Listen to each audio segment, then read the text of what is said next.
2:13 a.m. Fire devoured the glass mansion on Ridgeline Drive as Ethan Blake stood frozen, watching his quiet, single-dad life about to explode. The woman's screams from the second floor cut through Pine Ridge's mountain air like shattered glass.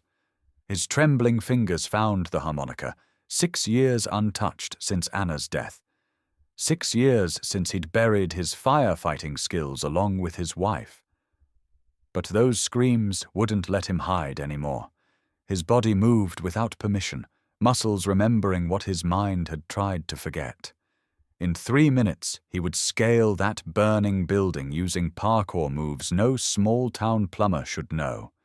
In 4 minutes, he would carry out a woman whose identity would destroy everything he thought was real. What she did after he saved her life would shock not just him, not just their small Montana town, but everyone who thought they understood the difference between rescue and love. Ethan's boots hit gravel as he sprinted towards the inferno. The mansion's glass walls reflected flames like a kaleidoscope of hell, each window a burning eye staring down at Pine Ridge's sleeping houses below. Smoke billowed thick and black against the star-scattered Montana sky. His lungs burned just breathing the air. The woman's voice grew weaker with each desperate cry for help. Fire department sirens wailed somewhere in the distance, but he knew they wouldn't make it in time. The old instincts kicked in: assess, plan, execute. His eyes tracked the building's structure, finding handholds where others saw only smooth walls. The parkour skills he'd learned as a young firefighter came flooding back like muscle memory. Wall run to the first-floor overhang. Precision jump to catch the second-floor balcony rail. Pull-up with arms that still remembered carrying bodies through smoke. Each movement felt like betraying Anna's memory, like admitting he was still the man who chose strangers over his own wife 6 years ago. But the screaming wouldn't stop. Neither would his legs. He hauled himself through the broken window into a world of orange heat and choking darkness. The smoke was thick enough to swim through, and every breath felt like swallowing fire. Inside the conference room, he found her collapsed beside an overturned table, designer clothes singed, blonde hair matted with soot. She was unconscious but breathing, beautiful in that effortless way that screamed money and power, even with smoke stains across her cheeks. Ethan lifted her in his arms, lighter than he expected, fragile despite the expensive watch on her wrist. Her head rolled against his shoulder as he navigated back to the window. The flames had spread, turning his escape route into a gauntlet of heat and falling debris. Getting down would be harder than getting up. He rappelled down the building's exterior using techniques that would have impressed his old fire crew, the woman's weight balanced perfectly against his chest. His shoulders screamed, his lungs felt raw, but he didn't stop until they hit solid ground. Emergency vehicles flooded the driveway just as he laid her on the grass. Paramedics swarmed them both. In the chaos of oxygen masks and stretchers, he caught a glimpse of her eyes, startling blue, focused directly on him, with an intensity that made his breath catch. She was conscious. She'd been watching him. Then the ambulance doors slammed shut, and she was gone, leaving him standing in his soot-stained pajamas, wondering what the hell had just happened. The next morning brought reporters, phone calls, and a parade of neighbors asking questions Ethan couldn't answer. He sat on his porch with coffee that had gone cold hours ago, staring at the blackened skeleton of the mansion. 12-year-old Zoe perched beside him, her dark hair still messy from sleep, brown eyes full of the worried intelligence that reminded him too much of Anna. She'd inherited her mother's ability to see straight through his lies. The harmonica sat between them on the wooden steps, looking innocent despite the chaos it had witnessed. He still couldn't bring himself to put it away. "You saved someone, Dad." Zoe's voice carried that careful tone she used when she knew he was hurting. "Mom would be proud."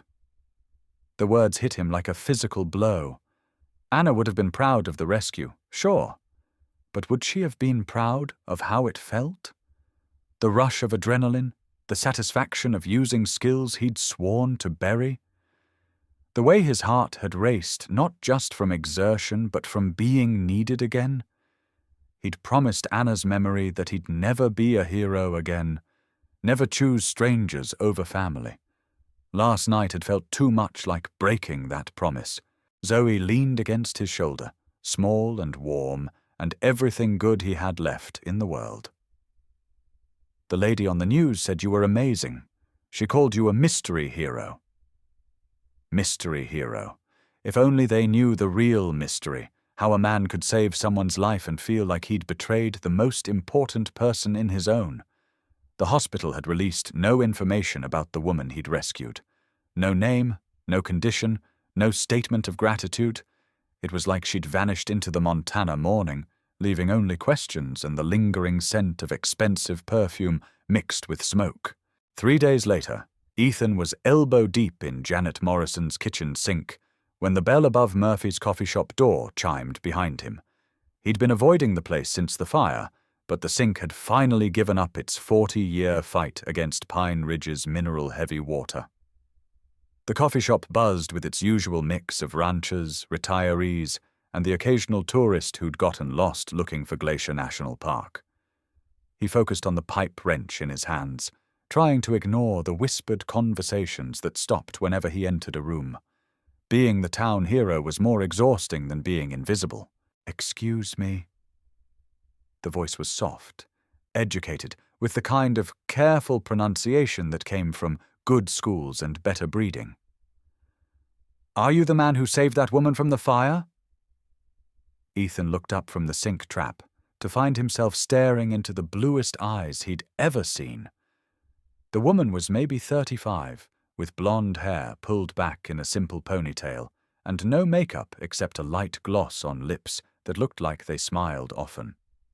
She wore jeans and a Pine Ridge hardware t-shirt, but something about the way she carried herself suggested she'd never done manual labor in her life. "Depends who's asking." He straightened, wiping his hands on his work shirt. She was beautiful, but it was the kind of beauty that made him instantly suspicious. Women like this didn't just appear in Pine Ridge asking questions about local heroes. "You a reporter?" She laughed, and the sound was genuine enough to ease some of his tension. "God, no. I'm just someone who believes in saying thank you when it matters. I'm Alex, by the way. I'm new in town." She extended a hand that was soft but not pampered, with calluses in unexpected places. The handshake lasted exactly long enough to be polite, and not a second more. Alex ordered coffee and sat at the corner table while he finished his work, occasionally glancing over with a curiosity that felt more personal than professional. When he packed up his tools, she was waiting by the door. "Walk me out." It wasn't really a question. Outside, the September mountain air carried the first hint of winter, and the afternoon light made everything look like a postcard. Alex pulled a thin jacket tighter around her shoulders and turned to face him. "I heard about what you did. Climbing a burning building with no equipment, no backup. That takes serious skill. Takes serious stupidity." Ethan corrected, but her words stirred something he'd thought was dead. Pride, maybe. Or just the memory of who he used to be before guilt carved him hollow. Anyone would have done the same thing. Alex studied his face with an intensity that made him fidget. No, they wouldn't have. Most people would have waited for the fire department. You moved like you knew exactly what you were doing. There was something in her voice, a knowledge that went deeper than observation. Like she understood more about emergency response than a tourist should. They walked slowly down Pine Ridge's main street, past the hardware store and the library and the little park where Zoe played after school. Alex asked careful questions about the town, about his work, about life in Montana. Normal conversation that felt anything but normal. She listened with the kind of attention that suggested every word mattered, filing away details he didn't remember sharing.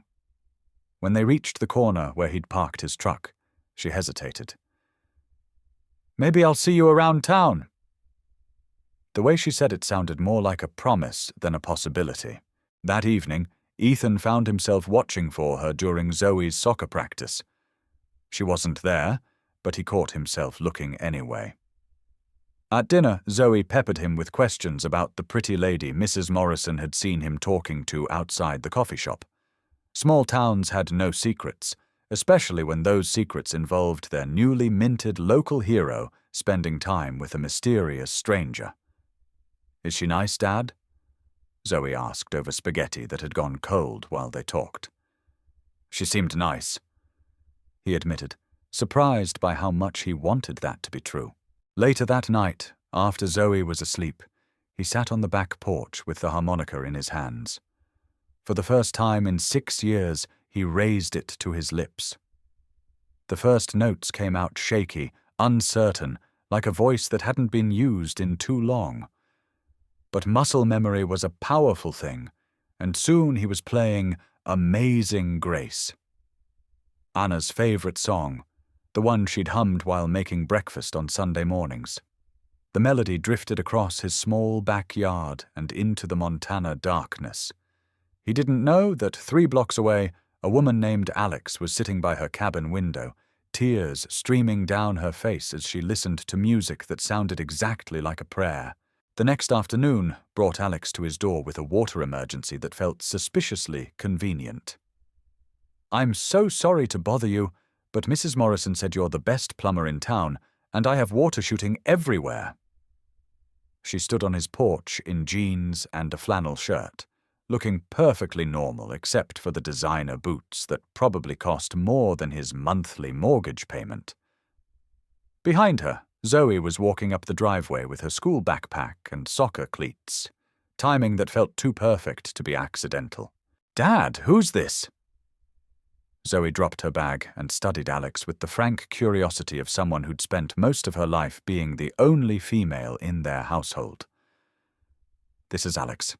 She needs help with her plumbing." Alex knelt to Zoe's eye level with a natural grace that suggested she was comfortable around children. "You must be Zoe. Your dad told me you're an amazing soccer player."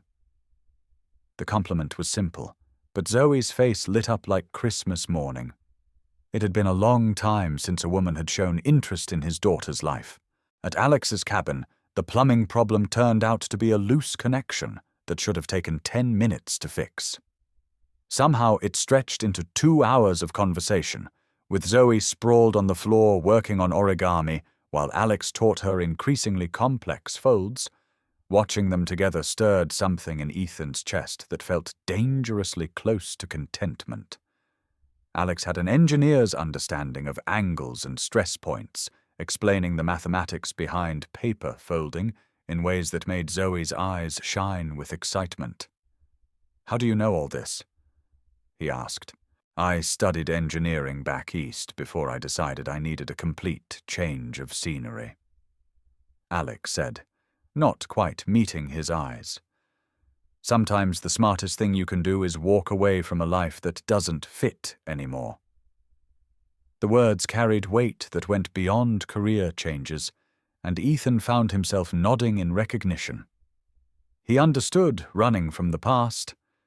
What he didn't understand was why someone with her obvious intelligence and education would end up fixing plumbing in a Montana town most people couldn't find on a map.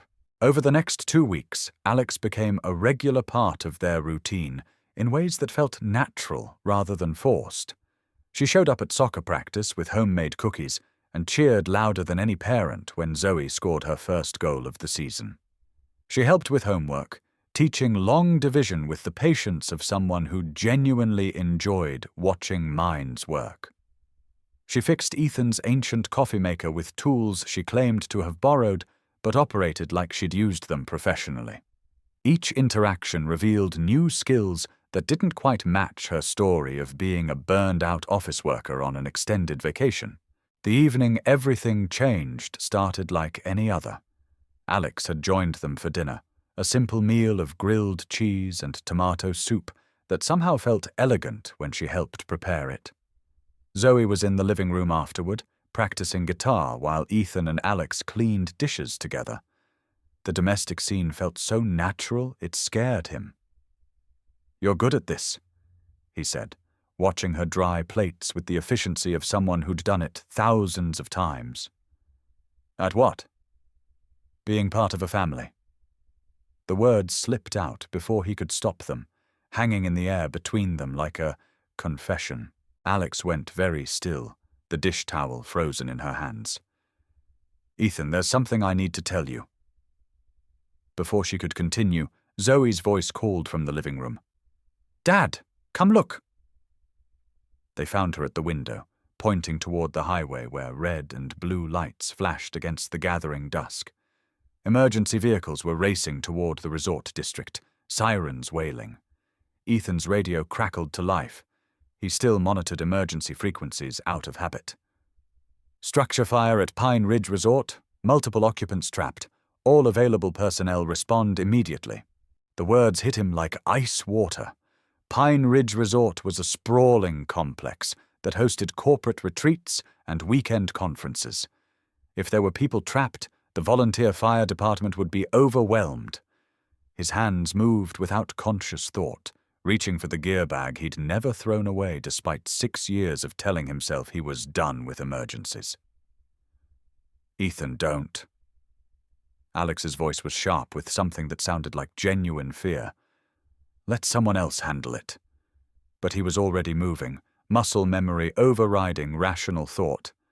"Stay with Zoe. I'll be back." The resort was chaos when he arrived. 3 buildings were involved, with flames jumping between structures like living things hungry for destruction. The volunteer crew was doing their best, but they were outmatched and everyone knew it. Guests streamed from the main lodge while staff tried to account for conference attendees scattered across multiple buildings. Battalion Chief Rodriguez spotted Ethan and jogged over, relief written across his smoke-stained face. "Blake, thank God. We've got people trapped in Conference Building C, 3rd floor. Can't get a ladder close enough, and the interior stairs are compromised." Ethan was already studying the building's structure, his mind calculating angles and access points with the cold efficiency that had made him one of the best rescue specialists in his old department. Conference Building C was a modern glass and steel structure designed more for aesthetics than emergency access. But he could see possibilities others might miss. Architectural details that could serve as handholds, exterior features that would support his weight. "I'll need rope and a safety harness," he told Rodriguez, "and someone who knows the building layout." "I know it." Alex appeared beside them, somehow having materialized in the chaos without him noticing. She wore jeans and hiking boots now, her casual clothes replaced by gear that looked suspiciously professional. "I've been in that conference room. Southwest corner, 3rd floor. 2 exits, but both are probably blocked by now." Rodriguez looked between them with questions in his eyes, but there wasn't time for explanations. "Can you get us there?" Alex nodded, her face grim but determined. "I can get you there. But Ethan, you should know." A window exploded on the 2nd floor, cutting off whatever she'd been about to say. Orange flames licked upward toward the conference room where people were trapped.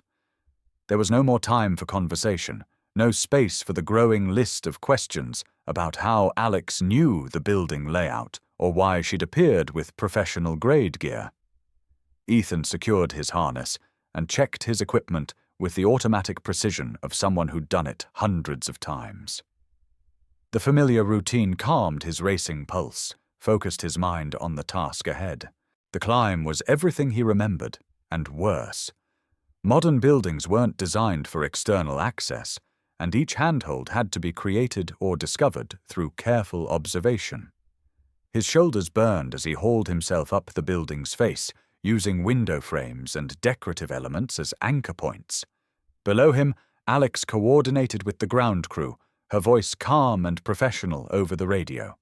She spoke like someone who'd run emergency operations before, using terminology that went far beyond civilian knowledge. Another piece of the puzzle that didn't fit her story. The third-floor conference room contained 4 people. 3 middle-aged executives and a security guard who'd stayed behind to help evacuate. They were conscious but suffering from smoke inhalation, huddled near the far wall where the air was marginally cleaner. The room was a furnace, with flames visible through the doorway and spreading across the ceiling like a living organism. Ethan worked quickly, securing each person for the descent, while fighting the growing certainty that he wouldn't be able to get them all out before the building's structure failed. "Blake, you've got maybe 5 minutes before that floor collapses." Rodriguez's voice crackled through his radio. "Whatever you're going to do it fast." Ethan looked at the 4 people depending on him, then at the window that was their only escape route. 4 people, 1 rope, 1 chance. The mathematics were brutal but simple. He could save them all, but it would require techniques he'd learned in specialized rescue training that most firefighters never received. Techniques that would reveal exactly how skilled he really was. He made the choice the same way he'd made it 6 years ago, by refusing to let anyone die on his watch. The descent became a carefully choreographed dance of rope work and physics, lowering each person individually while the building groaned and swayed around them. On the 4th trip, with the last victim secured against his chest, he heard the distinctive crack of structural failure. The building was coming down. He had seconds to clear the collapse zone, and the only way out was a controlled fall that would either save them both or kill them trying. They hit the ground hard as Conference Building C folded in on itself like a house of cards. Ethan rolled to absorb the impact, protecting the unconscious security guard with his body, while debris rained around them. When the dust settled, they were alive, battered, burned, and barely breathing, but alive. The crowd of firefighters and paramedics that swarmed them felt like a ticker tape parade. He'd done it again, saved people who would have died without him. And once again, it felt like the worst kind of victory. In the aftermath, as paramedics checked him for injuries and reporters shouted questions from behind police tape, Ethan found himself scanning the crowd for Alex. She stood near the command vehicle, talking intensely with someone in an expensive suit who definitely wasn't local emergency personnel. The man had the bearing of corporate security, all sharp angles and careful observation. When he spotted Ethan looking, Alex's face went pale. She said something quick to the suited man, then started walking towards the ambulance where Ethan sat. But before she could reach him, the man in the suit spoke into his phone, and everything changed. 3 black SUVs arrived within minutes, moving with the kind of coordinated precision that suggested federal training. Men in dark clothes and serious expressions emerged, forming a protective perimeter around Alex like she was a head of state rather than a small-town tourist. The man in the suit approached her with the deference of someone addressing a superior.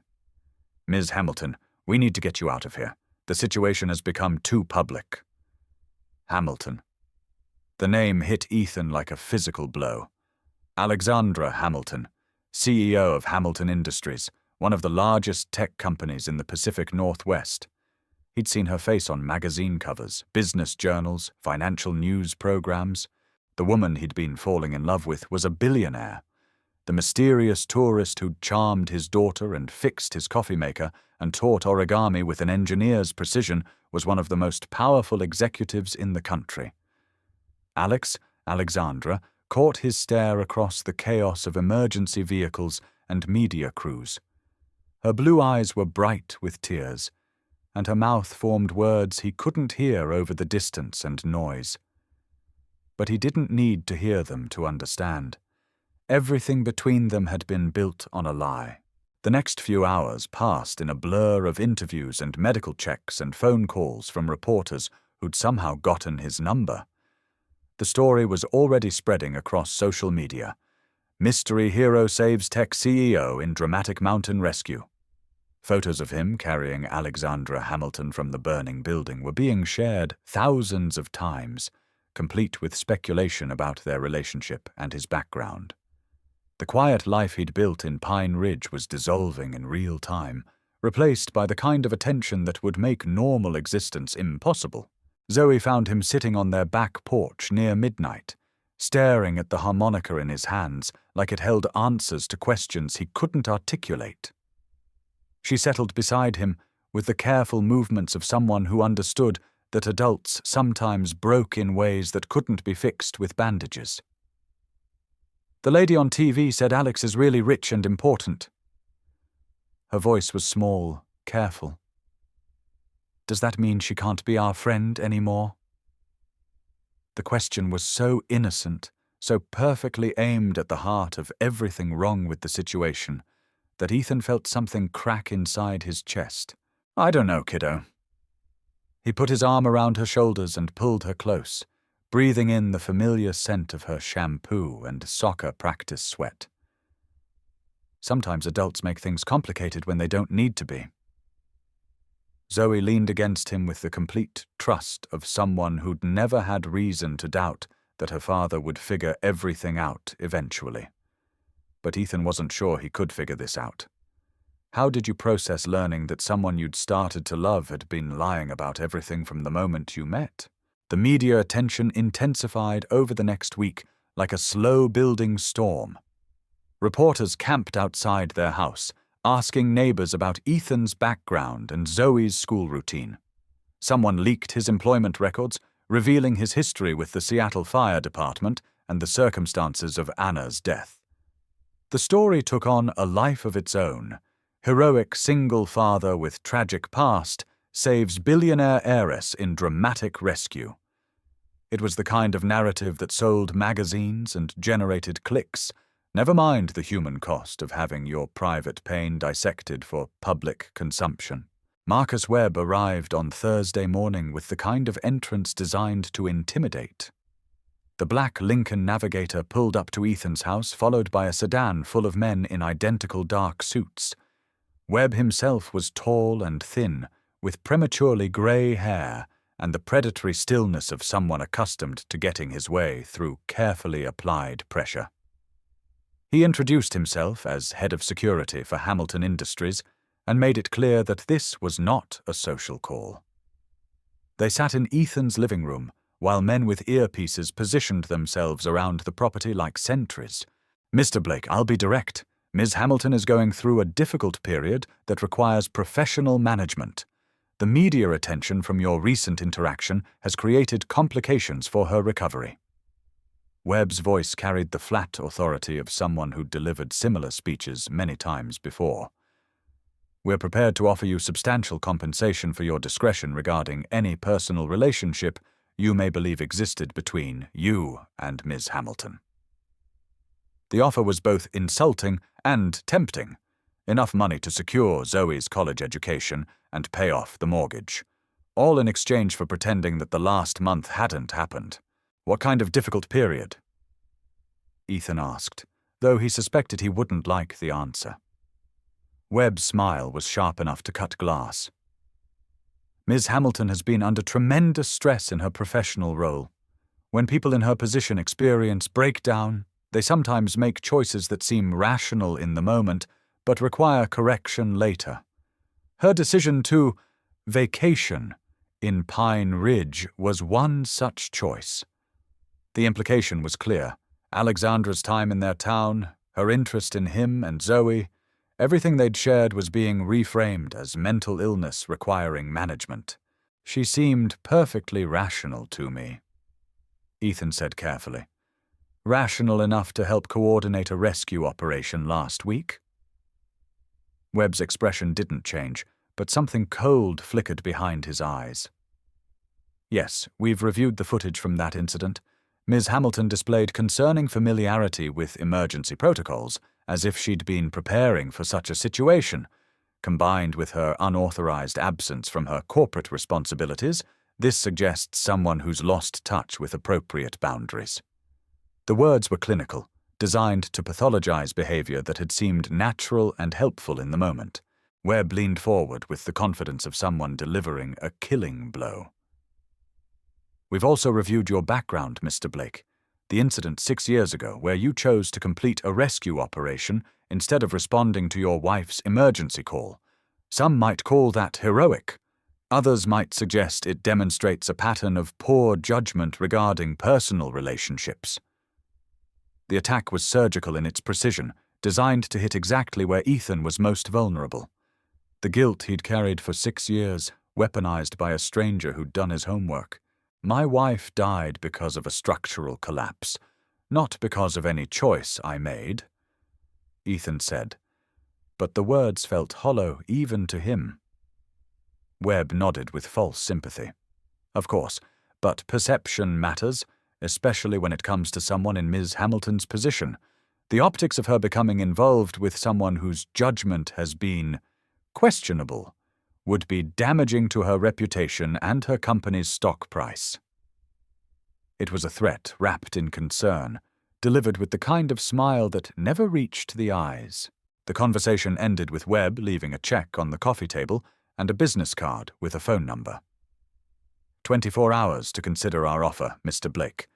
After that, we'll be forced to pursue other methods of protecting Ms. Hamilton's interests. The words hung in the air long after the black vehicles disappeared down Pine Ridge's main street. Ethan sat in his empty living room, staring at a check with more zeros than he'd ever seen in one place, wondering when his life had become the kind of story that required protection from men in expensive suits. That evening, Zoe asked if Alex would be coming to her soccer game on Saturday. The question was casual, but her eyes held the careful hope of someone who'd gotten used to disappointment. I don't think so, kiddo. Alex has to go back to her regular life. The explanation felt like a lie, even though it was technically true.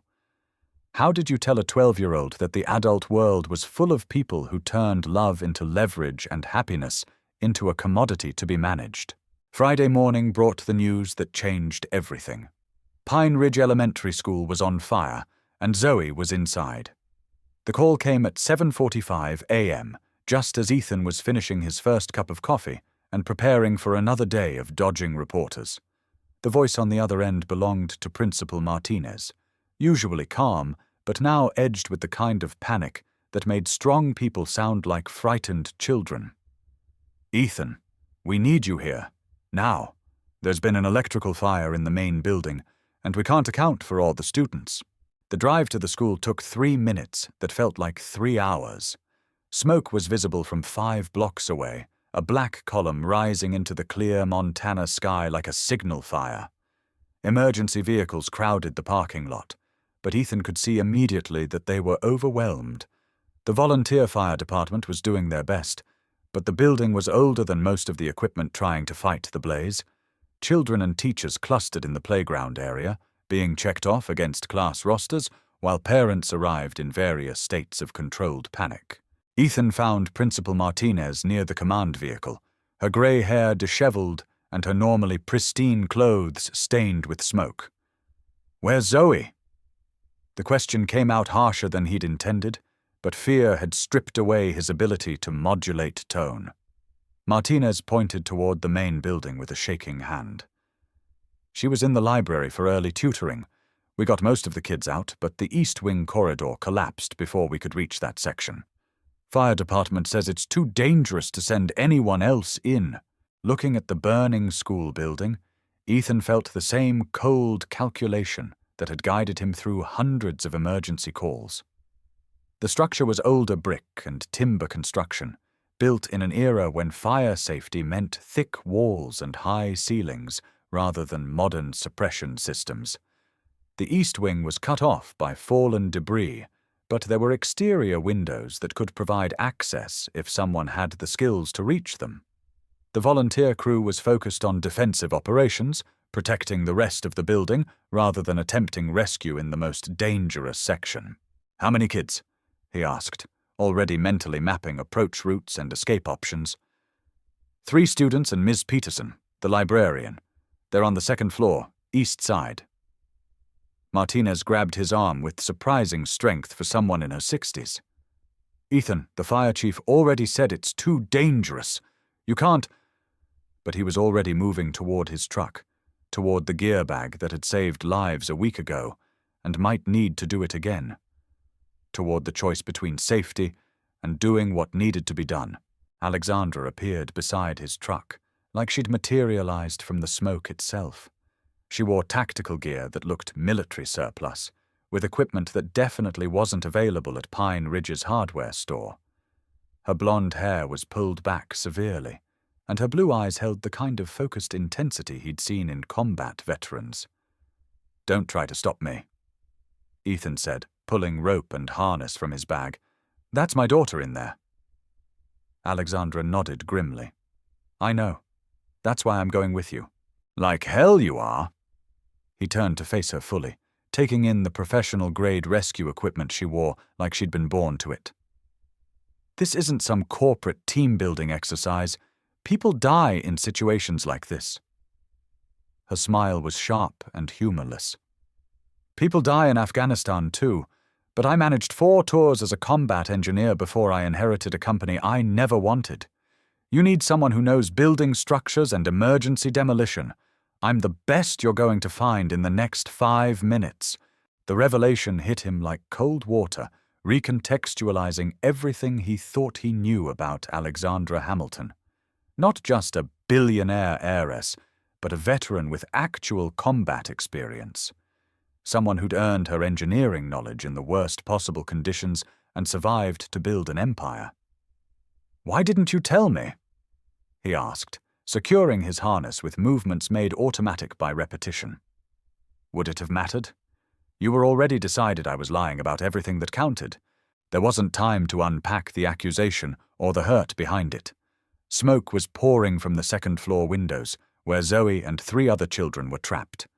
They approached the building from the north side, where structural damage was minimal and exterior access was possible.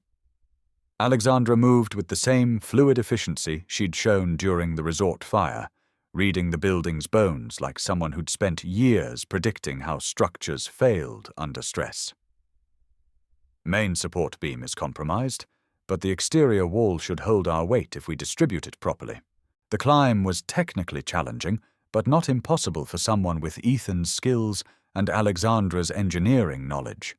She guided him toward stress points that would support their ascent while avoiding areas where the building's structural integrity was questionable. They worked together with the kind of wordless coordination that came from shared training and mutual trust. Despite everything that had happened between them, despite the lies and the hurt and the impossibility of their situation, they moved like partners who'd been saving lives together for years. The second-floor library was a scene from a disaster movie. Smoke hung thick enough to cut, and the temperature was rising toward levels that would soon become unsurvivable. They found the children and Ms. Peterson huddled near the far windows, conscious but suffering from smoke inhalation.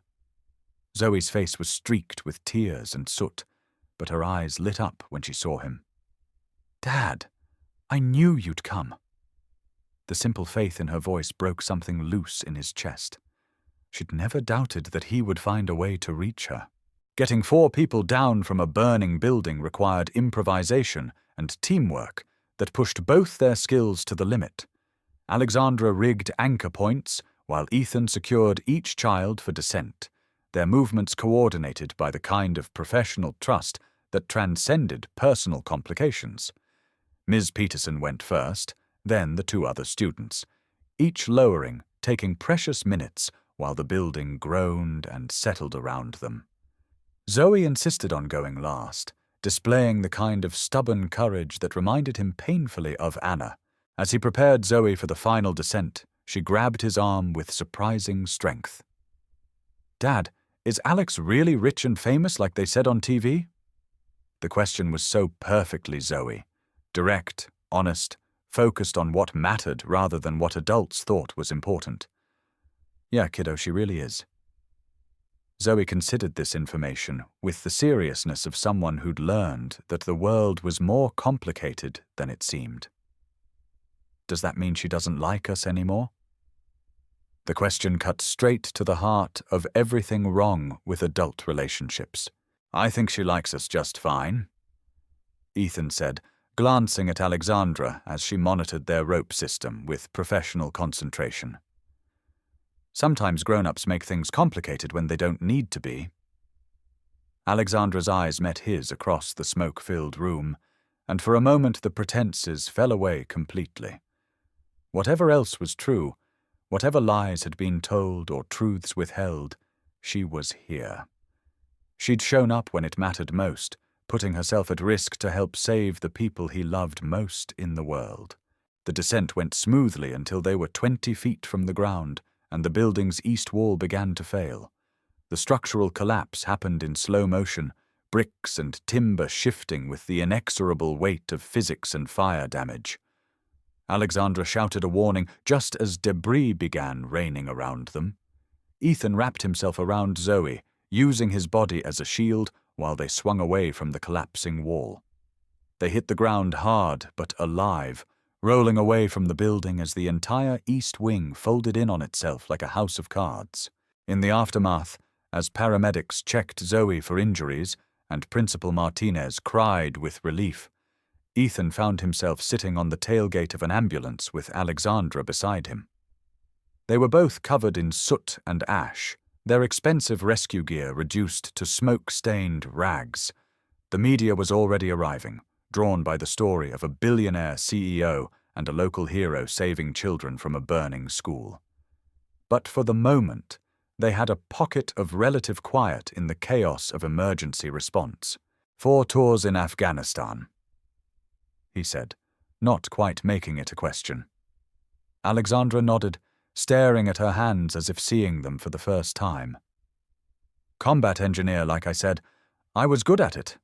Better than I ever was at running a company I inherited from a father who never thought I'd amount to anything. Her voice carried the flat tone of someone reciting facts that had been painful for so long they'd become simply true. When I came back, Hamilton Industries was failing. Fixing it seemed easier than fixing myself. Why Pine Ridge? The question had been eating at him since Webb's visit, since learning that Alexandra's presence in their town hadn't been the accident she'd claimed. Because you were here. The answer was simple and devastating in its honesty. I've been following your career since Seattle. What happened to your wife? How you left firefighting? Where you ended up? When I needed to disappear for a while, this seemed like the right place. It was another lie, or maybe the first complete truth she'd told him. Either way, it changed everything. The revelation that she'd come to Pine Ridge specifically because of him recontextualized every interaction they'd shared. The convenient plumbing emergency, the perfect timing of their meetings, her knowledge of emergency protocols. All of it had been orchestrated by someone with the resources to research his background and stage encounters that felt natural. You played me, he said, and the words tasted like ash. From the very beginning, everything was manipulation. Alexandra turned to face him fully, her blue eyes bright with unshed tears. It started that way. I won't lie to you anymore, Ethan. I came here because I was curious about the man who'd sacrificed everything to save strangers. But staying, falling in love with you and Zoe, wanting to build something real, that was never part of any plan. Her voice broke slightly on the last words. I've never been as happy as I was these past few weeks, pretending to be someone who could belong in your world. You didn't have to pretend. The words came out before he could stop them, carrying more truth than he'd intended to reveal. The woman who taught Zoe origami and fixed my coffee maker and showed up to help save children, that person was real, regardless of your bank account. Alexandra's smile was sad and beautiful, and full of the kind of regret that came from understanding how completely they'd misunderstood each other. Was she? Because I'm not sure I know the difference between Alexandra Hamilton and Alex from Pine Ridge anymore. Their conversation was interrupted by the arrival of Marcus Webb and his security team. The black SUVs pulled up with the same coordinated precision they'd shown before, but this time Webb emerged with the grim efficiency of someone who'd run out of patience for subtle approaches. He surveyed the scene. Alexandra in tactical gear sitting beside a soot-covered plumber while media crews captured every moment. And his expression suggested that subtle diplomacy was no longer on the table. "Mrs. Hamilton, this has gone far enough." Webb's voice carried the authority of someone accustomed to obedience from people who controlled billion-dollar corporations. "The board has expressed serious concerns about your recent behavior. Your presence here today, putting yourself at risk for a publicity stunt, demonstrates exactly the kind of poor judgment we've been discussing." His dismissal of the rescue as a publicity stunt was calculated to wound, and Ethan felt Alexandra flinch beside him. "It wasn't a publicity stunt," Ethan said, standing to put himself between Webb and Alexandra. "She helped save 4 people, including my daughter. Whatever else is true, that matters." Webb's smile was sharp and cold, the expression of someone who'd been waiting for this exact moment. "Mr. Blake, I'm afraid your opinion is irrelevant here. Miss Hamilton has responsibilities that extend far beyond your small-town concerns. She'll be returning to Seattle immediately for evaluation and treatment." "Treatment for what?" Alexandra's voice was steady, but Ethan could hear the undercurrent of fear. Webb pulled out a tablet and began reading from what was obviously a prepared statement. "The board has voted to invoke the mental health clause in your employment contract. Your recent behavior, abandoning corporate responsibilities, engaging in dangerous activities, forming inappropriate personal relationships, demonstrates a clear pattern of psychological distress requiring professional intervention. The corporate coup was happening in real time, disguised as concern for Alexandra's well-being, but obviously designed to remove her from power while she was vulnerable."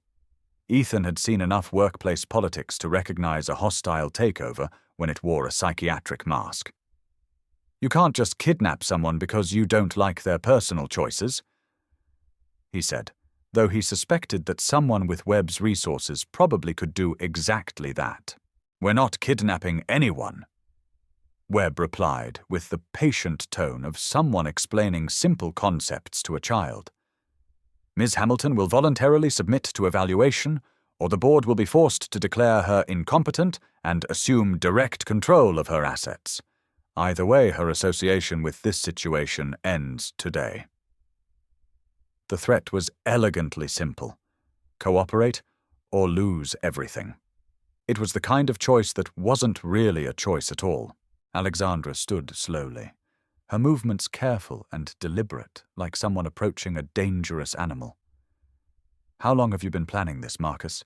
Since I refused your advice about the Portland acquisition. Since I started asking questions about the defense contracts." Her voice was steady, but Ethan could see her hands shaking slightly.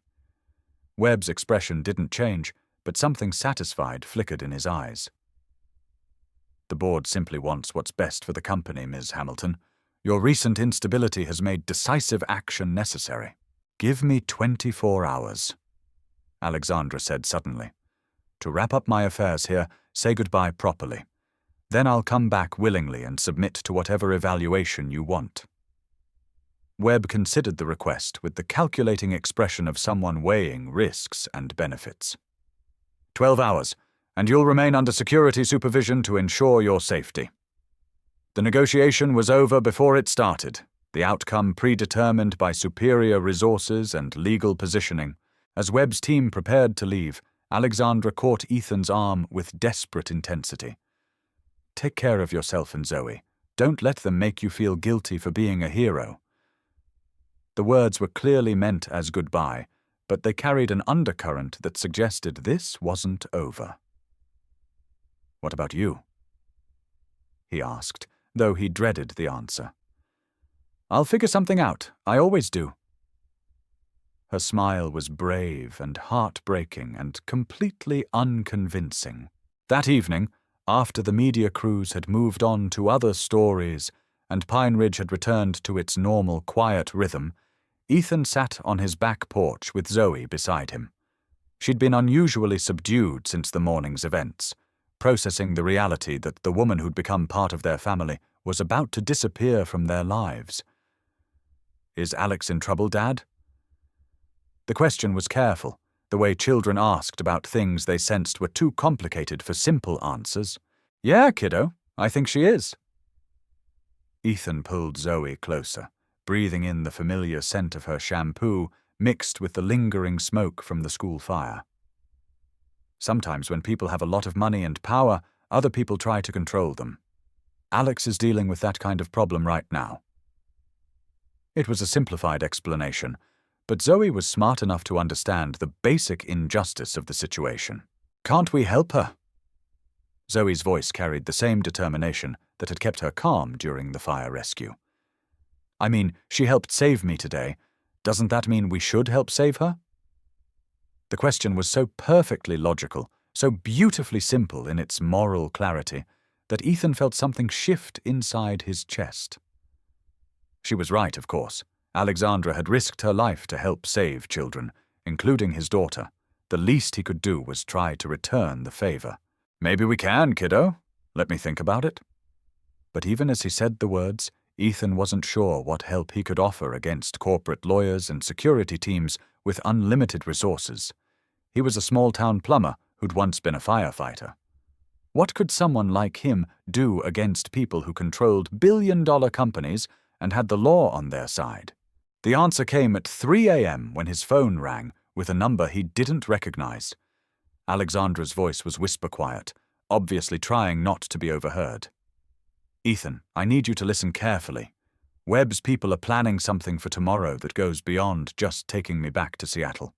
They've been embezzling from company pension funds, using my absence to cover their tracks. I have evidence, but I need to get it to the FBI before they can discredit me completely. Where are you?" He was already reaching for his clothes, his mind automatically shifting into emergency response mode. "The Hamilton cabin on Glacier Lake. They think I'm sedated, but I palmed the pills. I've got maybe an hour before they realize I'm not unconscious." Her voice was steady but urgent, the tone of someone operating on borrowed time. "Ethan, you don't have to do this. I got myself into this mess. Zoe's at her friend Sarah's house for a sleepover. I can be there in 40 minutes. The decision felt automatic, like muscle memory from a life when helping people in danger was his job rather than his choice. "What do you need me to do?" Alexandra's relief was audible even through the phone connection. "Just get me to the FBI field office in Missoula. I've got everything we need to put Webb and his people away, but only if I can stay free long enough to deliver it."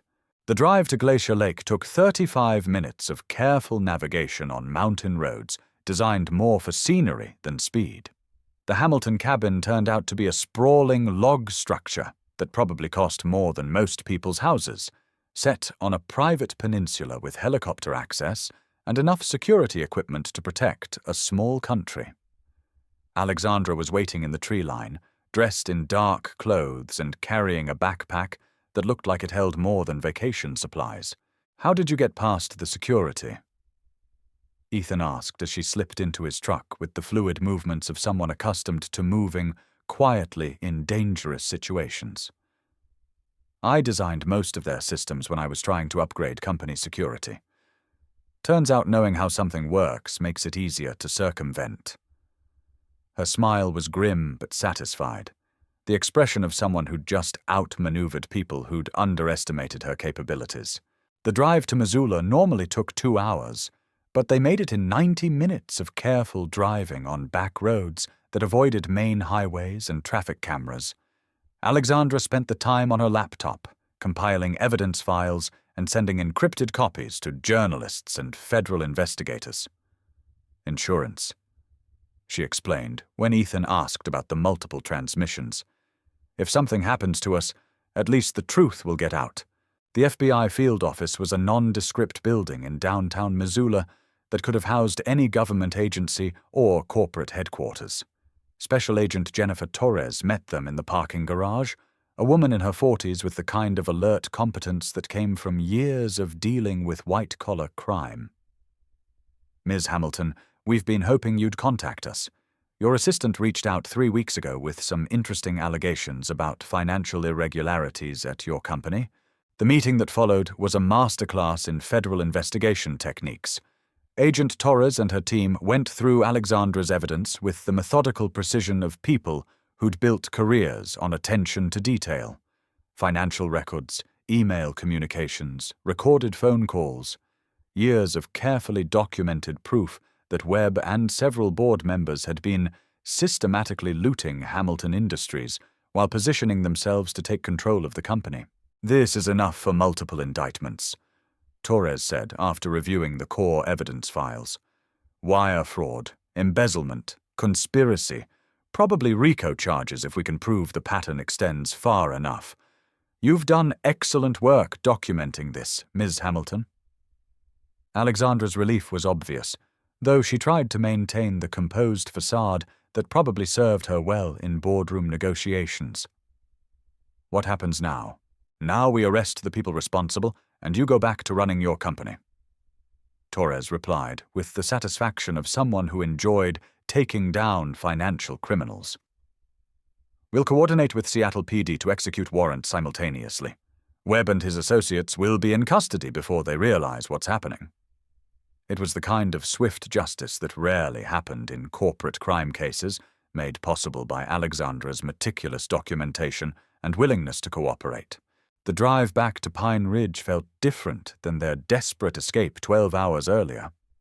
Alexandra was quiet, staring out the window at the Montana landscape she'd grown to love during her brief time as a small-town tourist.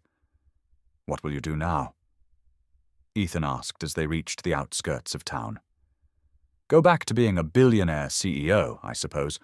Try to rebuild a company that almost got destroyed by people I trusted. That's not what I meant." He pulled over at the scenic overlook where Pine Ridge spread out below them like a postcard of small-town America. "What will you do about us? About this?" His gesture encompassed the space between them, the complicated relationship that had survived lies and corporate conspiracies, and the kind of dramatic rescues that belonged in movies rather than real life. Alexandra turned to face him fully, her blue eyes serious but hopeful. "I was thinking about what Zoe said yesterday, about helping people who helped us. Maybe it's time for Hamilton Industries to open a rural development office, somewhere in Montana, focused on supporting small towns that need investment but not exploitation." Her smile was tentative but genuine. Of course, that would require someone to run the Montana operations, someone who understands small-town life and emergency management and how to make complicated things simple. "Are you offering me a job?" The question came out more amused than surprised. After everything they'd been through, the idea of Alexandra trying to solve their relationship problems with corporate solutions was perfectly in character. "I'm offering you a partnership, professional and personal, if you're interested. No more lies, no more pretending to be someone else. Just Alexandra and Ethan figuring out how to build something real together." The offer was tempting and terrifying in equal measure. Working with Alexandra would mean leaving his simple life as Pine Ridge's only plumber, stepping into a world of corporate responsibility and public attention that had already proven dangerous. But it would also mean building something meaningful with someone who'd proven she was willing to risk everything for the people she loved. "What about Zoe?" he asked, though he suspected he already knew the answer. "Zoe comes with us, obviously. There are excellent schools in Seattle, or we could arrange for remote learning if she wants to stay in Montana. Whatever works best for her." Alexandra's planning was thorough and thoughtful, the approach of someone who'd learned to consider all stakeholders in any major decision. "I've gotten used to having both of you in my life. I'm not interested in going back to a world where that's not possible." 6 months later, Ethan stood in the main conference room of Hamilton Industries' new Rural Development Division, looking out at the Missoula skyline while reviewing grant applications from small towns across the Mountain West. The Montana office had become everything Alexandra had promised, a way to use corporate resources to support communities that needed help without losing their character. It was meaningful work that combined his emergency management background with Alexandra's business expertise and engineering knowledge. Zoe adapted to their new life, with the resilience that had carried her through her mother's death and her father's career change. She split her time between Missoula's advanced STEM programs and weekend trips to Pine Ridge, where she maintained her friendships and her position on the soccer team. Their family had grown and evolved in ways that honored the past while embracing possibilities they'd never imagined when Alexandra was just Alex from out of town. The romantic relationship between Ethan and Alexandra developed slowly, built on the foundation of shared purpose and mutual respect, rather than the dramatic intensity of their first meeting. They worked together during the day and went home to their respective houses in the evening, dating like normal adults rather than characters in an adventure movie. It was ordinary and domestic, and occasionally wonderful in ways that felt sustainable rather than exhausting. On quiet Sunday evenings, when Zoe was doing homework and Alexandra was reading business journals, Ethan sometimes played his harmonica on the back deck of their Missoula house. The music drifted across the neighborhood, mixing with the sounds of normal family life, dinnertime conversations, television programs, children playing in backyards. It was the kind of simple happiness he'd stopped believing was possible after Anna's death, proof that love could indeed be built on honesty and shared purpose rather than rescue and crisis. The harmonica that had once represented guilt and loss had become something else entirely, a bridge between past and future, a reminder that music could heal even the deepest wounds when it was played with patience and hope. Anna would have approved, he thought. She'd always believed that the best way to honor the dead was to keep living, to find new forms of love that didn't diminish what came before, but simply added new melodies to the ongoing song of a life well lived.